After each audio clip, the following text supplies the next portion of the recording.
Graduation పూర్తయిందా? ఎడ్+ తో dream career start చేయండి. జపాన్లో జాబ్, 2 లక్షల జీతం.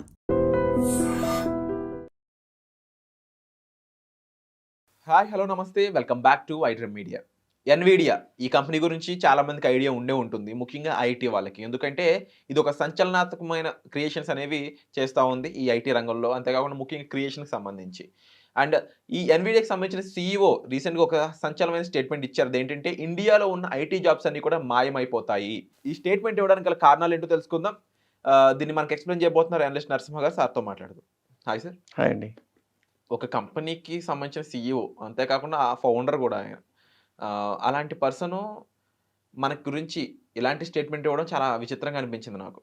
ఎందుకంటే ఇండియన్ ఐటీ అనేది చీప్ లేబరే కాకుండా క్వాలిటీ వర్క్ కూడా ప్రొవైడ్ చేస్తుంది అనే విషయం ప్రపంచం మొత్తం తెలుసు.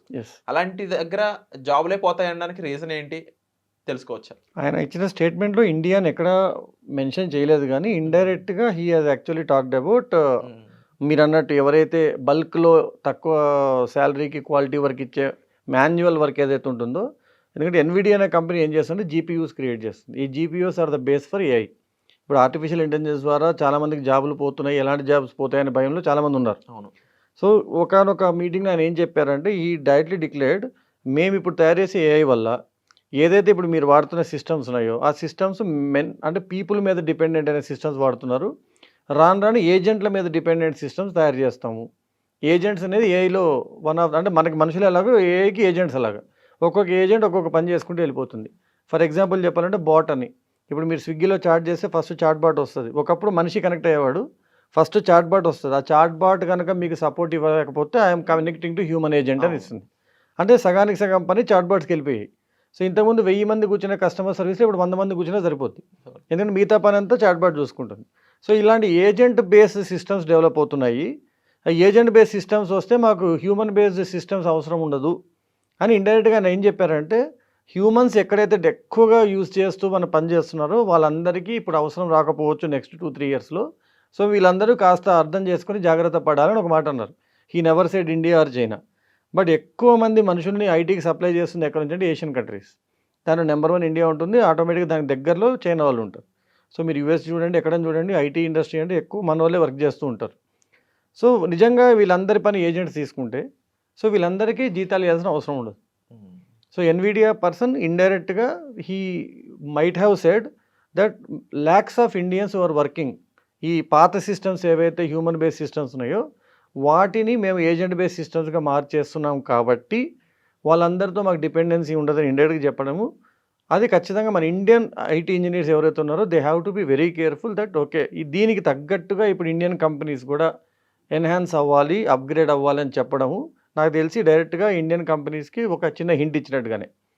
అది ఎవరైనా కావచ్చు, మన సర్వీస్ బేస్డ్ ఇండస్ట్రీ, ఇన్ఫోసిస్ అవ్వచ్చు, సిటిఎస్ అవ్వచ్చు.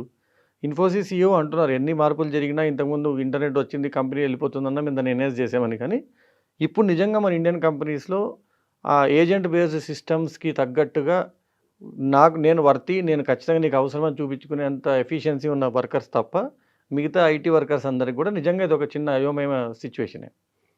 సో మరి ఆయన అన్నది ఎన్ని నెలలో జరుగుతుందంటే 2 ఇయర్స్ అన్నారు. It may happen in 1 year are 3 years also. అయితే కొంతమంది సాఫ్ట్వేర్ అనలిస్టులు అనొచ్చు, లేదంటే సాఫ్ట్వేర్ ఇంజనీరింగ్ దాంట్లో ఎక్స్పీరియన్స్ ఉన్న, ఇండస్ట్రియల్ ఎక్స్పీరియన్స్ ఉన్న పర్సన్స్ అయి ఉండొచ్చు. ఎలాంటి ఏఐ వచ్చినా దానికి కూడా ఒక హ్యూమన్ నీడ్ ఉంటుంది అనేది వాళ్ళు చెప్తా ఉన్నారు. సో ఆ రకంగా చూసుకుంటే ఎంతవరకు జాబ్స్ అనేవి మిగలడానికి ఛాన్స్ ఉంది? ఒక 100%లో 20% అనేవి మాత్రమే హ్యూమన్ ఓరియంటెడ్ జాబ్స్ అనేవి ఉంటాయి ఐటీలో. అలా అనుకుంటే మరి ఇండియన్ ఫ్యూచర్ ఏంటి ఐటీ పరంగా? అంటే నా అంచనా ప్రకారం అయితే 10-15% అవసరం ఉంటాయి. Top level 10-15. అంటే యాక్చువల్గా మీరు ఒక్కసారి చూస్తే అండి పిరమిడ్ స్ట్రక్చర్ అంటారు. ఐటీ ఇండస్ట్రీలో ఉన్న ఎంప్లాయ్మెంట్ అంతా పిరమిడ్ స్ట్రక్చర్లో ఉంటుంది. పిరమిడ్ అనేది టాప్ లెవెల్లో తక్కువ సైజ్ ఉండి రాను కింద ట్రయాంగిల్ షేప్లో ఉంటుంది. అవును. మీరు ఎప్పుడు చూసినా ఎక్కువ రిక్రూట్మెంట్ ఎక్కడ జరుగుతుంది? రిక్రూట్మెంట్ అంతా కింద ఫస్ట్ లెవెల్లో ఫ్రెషర్స్ లెవెల్లో జరుగుతుంది. సో ఈయన ఉద్దేశం ఏంటంటే టాప్ క్రీమ్ ఎవరైతే ఉన్నారో వాళ్ళు ప్రొడక్ట్స్ని డెవలప్ చేస్తారు, ఏఐని గైడ్ చేస్తారు, వాళ్ళు ఉంటారు. మామూలుగా ఏమంటారంటే ఇలా తగ్గుతుంది అంటారు, కానీ అలా తగ్గదు. ఒక్కసారిగా కింద 2-3 లెవెల్ పడిపోవచ్చు. ఆయన చెప్పడం ఏంటంటే అసలు ఫ్రెషర్స్ అవసరం ఉండదు. ఓకే. ట్రైనింగ్ వాళ్ళు దేనికి తీసుకుంటారు? ఫ్రెషర్ లెవెల్, ఎంట్రీ లెవెల్ జాబ్స్కి తీసుకుంటారు. అలాంటి అవసరం లేకుండా డైరెక్ట్గా నాకు హైయెస్ట్ స్కిల్ ఉన్న పర్సన్స్ ఒక 100 మంది ఉంటే నేను ఇంతకుముందు 10,000 మంది చేయించిన పని చేయించగలను. అంటే ఇప్పుడు ఈ రోజుల్లో ఒక చోట ఫ్రెషర్గా జాయిన్ అవ్వకుండా ఎక్స్పీరియన్స్ తెచ్చుకున్న పర్సన్ ఎవరు ఉండరు కదా, ఉండరు. అలా అనుకుంటే కంప్లీట్ సిస్టమే ఫెయిల్ అవుతుంది కదా అని.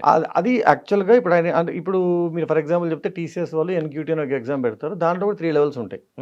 అంటే ఫ్రెషర్‌కి కూడా 3.5 లాక్ సాలరీ ఇస్తాడు. అదే ఫ్రెషర్‌కి ఆయన తనని తను ప్రూవ్ చేసుకుంటే 12 లాక్ సాలరీ కూడా ఇస్తాడు టీసీఎస్.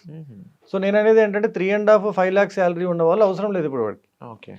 వీళ్ళు 10 మందిని తీసుకునే బదులు 5 మంది 12 లాక్ సాలరీ పెట్టుకొని వీళ్ళతో వాళ్ళకి కావాల్సిన డబుల్ పని చేసుకునేంత ఎఫిషియన్సీ వాళ్ళకు ఉంది, స్కిల్ ఉంది కాబట్టి he is ready to pay. అంటే ఒక ఇండివిజువల్ అనేవాడు వాడు ఎలా అయినా ఉండేవాడి, వాడు స్కిల్ సెట్ ఉండాలి, వర్క్ Correct. ఎక్స్పీరియన్స్ అనేది వాడు ఆ స్కిల్ తెచ్చుకోవాలి. స్కిల్ తెచ్చుకోవాలి. అంటే ఇప్పుడు ఫర్ ఎగ్జాంపుల్ ఏఐ ఉంది. ఏఐని ఎలా నేను దాన్ని స్లేవ్‌గా వాడుకోవాలో తెలిసినవాడు క్రీమ్. క్రీమ్. ఏఐ ఏం చెప్తే అది నేను చేద్దాం అనుకున్నాడు ఏఐకి అవసరం లేదు. సో అది ఈ పిరమిడ్ స్ట్రక్చర్‌లో లాస్ట్ 2 లెవెల్స్ ఒక్కసారిగా పడిపోయే ఛాన్స్ ఉంది. అక్కడే మనకి దగ్గరగా 5-6 లక్షల మంది ఐటీ ఎంప్లాయీస్ ఉన్నారు. సో ఉడతా భక్తి విద్యలు అయితే ఇంక పనికిరావు. పనికిరావు.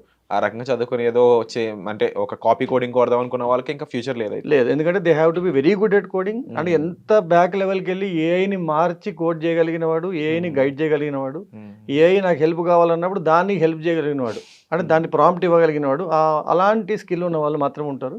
సో ఆయన ఇండైరెక్ట్గా చెప్పింది ఏంటంటే ఇంకో దాంట్లో కూడా ఒక మీటింగ్లో కూడా ఏమన్నాడంటే ఇప్పుడు అందరూ ఊరికే కంప్యూటర్ సైన్స్ వైపు వచ్చే బదులు మీ హాబీస్ వైపు వెళ్తే కనీసం you will have life as well as you have happiness. So అసలు చాలా బిగ్ ట్రాన్స్ఫర్మేషన్ వైపు అయితే అడుగులేస్తున్నాం అనిపిస్తూ ఉంది. అండ్ ముఖ్యంగా ఈ ఆల్రెడీ గ్రాడ్యుయేట్ అయిన వాళ్ళ గురించి నా డౌట్ అంతా కూడా, మరి వీళ్ళకి ఆల్టర్నేటివ్ జాబ్స్ ఏమున్నాయి, వీళ్ళ పరిస్థితి ఏంటి అని కూడా క్వశ్చన్ వస్తూ ఉంది. అవును. మరి అలాంటి వాళ్ళకి ఏమైనా మీరు ఏమైనా ఛాన్స్ ఎటువంటి వాటిలో ఉన్నాయి అని చెప్పడానికి ఏమైనా స్కోప్? అంటే ఇప్పుడు ఫర్ ఎగ్జాంపుల్ ఇప్పుడు జరుగుతున్న ప్రాబ్లం ఏంటంటే లాస్ట్ 10-15 ఇయర్స్ నుండి every graduate, BTech graduate, mechanical అయినా ఈసీ అయినా ఎవరైనా సరే they are going into IT only. అవును. వాళ్ళకి ఇష్టం ఉన్నా లేకపోయినా అక్కడే ప్లేస్మెంట్స్ ఉన్నాయి కదా అని. ప్రాబ్లం ఇంకొకటి ఏంటంటే కాలేజెస్ కూడా వాళ్ళకి ఏమేమి అవేర్నెస్ ఉందంటే ఇంకా ఏమేమి ఆప్షన్స్ ఉన్నాయని అవేర్నెస్ ఇవ్వట్లేదు. So there are multiple sectors like public sector, banking sector, ఎందుకంటే వాటిలో ఎవ్రీ ఇయర్ వేలాది జాబ్స్ పడుతూనే ఉంటాయి. And they pay more than what these software companies pay for a fresher. So మేము యాక్చువల్గా through our Lace academy what we were doing is we were trying to create awareness.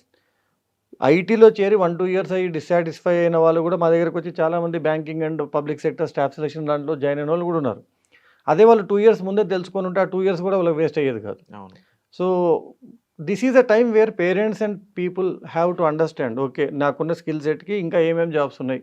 ఐటీలో రాకపోయినా కూడా మళ్ళీ 1 year వరకు ఏదో ఒక ఐటీ అప్గ్రేడ్ చేసి అది కుదరదు. అంటే ఇంతకుముందు ఆ పేట ఈ పేటకి వెళ్ళిపోయి ఏదో కోర్సు చేసేసి సర్టిఫికేషన్ వచ్చింది, జాబ్ వచ్చింది అంటున్నారు కదా, అది ఇక మీద జరగకపోవచ్చు. ఎందుకంటే companies don't need those people anymore because bots are helping them, AI agents are helping them. ఎంత కంపెనీ వాడైనా పాపంలే పిల్లవాడని మిమ్మల్ని పోషించాడు, మీకు స్కిల్ ఉంటేనే తీసుకుంటాడు. అండ్ స్కిల్ ఉన్నవాడు ₹2-2 పని చేయడు, నాకు లక్ష ఇస్తేనే పని చేస్తా అని డిమాండ్ చేయగలుగుతాడు. అలాంటి వాళ్ళు టోటల్ గ్రాడ్యుయేట్స్లో 20% ఉంటారు, వాళ్ళ జాబ్స్ ఎక్కడికి పోవు. ఓకే. సో డెఫినెట్లీ మీరు చెప్పిన విధంగా అలాంటి ఆల్టర్నేటివ్ సెక్టర్స్ వైపు అడుగులు వేస్తే కాస్త బెటర్ లైఫ్ అనేది వాళ్ళు చూడడానికి స్కోప్ ఉంటుందని నాకు అనిపిస్తూ ఉంది. ఇలాంటి డీటెయిల్స్ కోసం అయితే మీరు డిస్ప్లే అవుతున్న నెంబర్స్ కాల్ చేసినట్లయితే సార్ మరింత ఇన్ఫర్మేషన్ మీకు ప్రొవైడ్ చేస్తారు. వచ్చే ఎపిసోడ్లో మళ్ళీ కలుద్దాం. Thank you so much sir. Thank you అండి.